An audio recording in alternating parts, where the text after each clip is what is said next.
Shalom saudaraku yang dikasihi dan berkati Tuhan, senang sekali bisa menjumpai Anda kembali melalui tayangan berkat Tuhan hari ini. Dan pada kesempatan hari ini saudara, kita mau belajar dari kehidupan bangsa Israel dalam Keluaran pasal yang ke-15 ayat yang ke-22 sampai dengan ayat yang ke-27. Di situ dikisahkan bagaimana bangsa Israel setelah melewati Laut Teberau, maka mereka melanjutkan perjalanan mereka kembali kurang lebih 3 hari. Dan dalam perjalanan selama kurang lebih 3 hari itu mereka tidak mendapatkan air. Lalu mereka sampai di satu tempat yang bernama Mara. Di tempat itu ada airnya, tapi sayangnya ketika mereka mencoba untuk meminum air di tempat itu, mereka tidak bisa meminumnya karena air di tempat itu pahit rasanya. Itu sebabnya orang menamakan tempat itu Mara. Mara itu artinya pahit. Dan ketika mereka mencicipi air itu, ternyata hal itu juga bisa menyebabkan mereka menjadi pahit kehidupan mereka. Dan ketika hidup bangsa Israel itu menjadi pahit, maka apa saja yang keluar dari kehidupan mereka adalah hal-hal yang pahit. Saudara perhatikan, kalau orang yang memiliki kepahitan dalam hidupnya, maka biasanya ucapannya yang pahit, ketus, nggak sedap, melukai orang lain, sikapnya, tindakannya, hal yang sama. Semua yang dikeluarkan pahit, karena yang di dalam sumbernya adalah pahit. Maka hal yang sama ketika orang Israel berada di Mara, seharusnya Mara tidak perlu membuat mereka menjadi pahit. Namun karena mereka kemudian terpengaruh dengan keadaan yang ada, hal itu telah mengubahkan mereka menjadi pahit hati. Karena mereka kecewa, kemudian mereka menjadi pahit, maka ucapan mereka, Alkitab mengatakan, maka mereka datang dengan sikap yang pahit, mereka dengan ucapan yang pahit pula, mereka bersungut-sungut, mereka mulai menggerutu, mengeluh, komplain dengan Musa dan mulai menyalahkan Musa, dan mereka ucapkan kata-kata yang pahit dalam kehidupan mereka. Dan tentu saja orang yang pahit itu akan cenderungkan memahitkan hidup orang yang lain.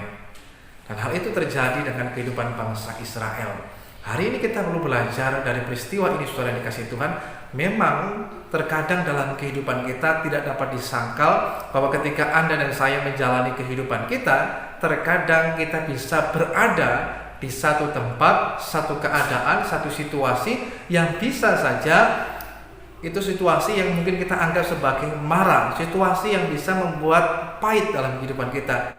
Namun kita belajar hari ini, saudara dikasihi Tuhan, sekalipun mungkin kita diizinkan untuk berada atau mengalami situasi keadaan seperti di Mara itu yang bisa membuat kita pahit, namun untuk kemudian hidup kita menjadi pahit atau tidak, semua bergantung pilihan dan keputusan dalam hidup kita. Mungkin sekalipun kita diizinkan mengalami satu peristiwa, satu keadaan, satu situasi dan kondisi yang tidak seperti kita harapkan, mungkin kita dilukai, orang lain dikecewakan dan lain sebagainya.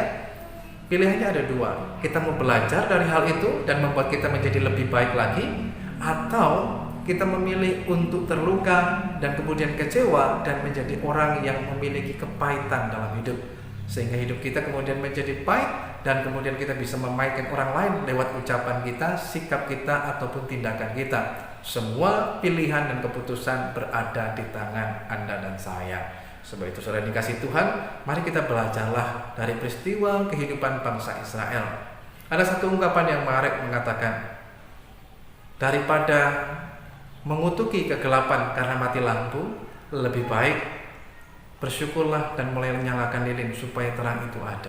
Hari ini belajarlah memilih yang tepat, yang berkenan sesuai kehendak Tuhan, sehingga sekalipun kita diizinkan mengalami satu peristiwa keadaan seperti di Mara, sesuatu yang tidak kita harapkan, sesuatu yang bisa saja membuat kita menjadi pahit, namun kalau kita memilih dan mengambil keputusan, aku tidak mau hal itu menjadi sesuatu yang bisa memahitkan hidupku, tapi aku mau hal itu mengubahkannya menjadi sesuatu yang membuat aku menjadi lebih baik lagi, membuat aku lebih bertumbuh lagi, lebih kuat lagi di dalam Tuhan, maka kita bisa mendapatkan better, bukan bitter. Sebab itu kita mau belajar hari ini, kita menjadi orang yang mengalami kebaikan daripada Tuhan, bahkan mungkin di tengah-tengah ketidakbaikan yang kita alami dalam kehidupan setiap kita. Tetap semangat menjalani hidup. Tuhan Yesus mengasihi dan memberkati saudara sekalian.